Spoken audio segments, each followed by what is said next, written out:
Hello, my name is Mary and I work at the Carter County Public Library in Beaufort. April is National Poetry Month and we've been sharing some of our favorite poems this month and reading them to you. And I'm going to read today a children's poem. This is actually by Tom Robertson, who also goes by Tom Foolery, and it's called The Great Realization. Tell me the one about the virus again and then I'll go to bed. But my boy, you're growing weary, sleepy thoughts about your head. That one's my favorite, please. I promise, just once more. Okay, snuggle down. My boy, I know you know all too well. The story starts before then, in a world I once would dwell. It was a world of waste and wonder, a world of poverty and plenty, back before we understood why hindsight is 20/20. You see, the people came up with companies to trade across all the lands, but they swelled and got much bigger than anyone ever could have planned. We all had our wants, but now it got so quick. You could have anything you dreamed of in a day and with a click. We noticed families had stopped talking, but that's not to say they never spoke, but the meaning must have somehow melted and the work-life balance broke. And the children's eyes grew squarer because every toddler had a phone. They filtered out the imperfections, but amidst the noise, they felt alone. And every day the skies grew thicker till you couldn't see the stars, so we flew in our planes to find them, while down below we filled our cars.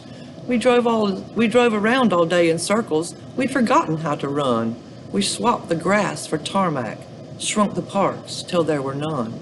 We filled the seas with plastic because our waste was never capped, until each day when you went fishing, you pulled them out, already wrapped.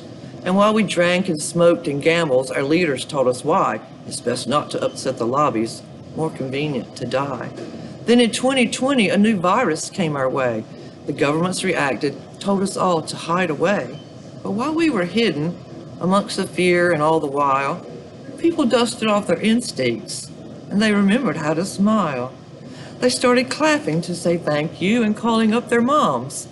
And while the car keys gathered dust, they looked forward to their runs. And with the skies less full of voyagers, the earth began to breathe. And the beach bore new wildlife that scuttled off into the seas. Some people started dancing, some were singing, some were baking. We'd grown so used to bad news, but some good news was in the making. And when we found the cure and we were allowed to go outside, we all preferred the world we'd found to the one we'd left behind. Old habits came extinct and they made way for the new. And every simple act of kindness was now given its due. But why did it take so long to bring the people back together? Well, sometimes you have to get sick, my boy, before you can get better. Now lie down and dream of tomorrow and all the things that we can do. And who knows, if you dream hard enough, maybe some of them will come true. We now call it the Great Realization, and yes, since then there have been many. And that's the story of how it started and why hindsight is 20/20.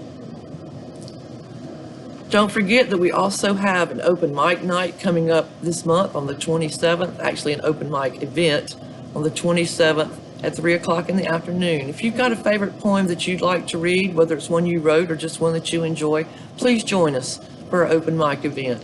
And come by the library and see the displays we have in the children's department as well as in the adult department, featuring all the special poetry this month.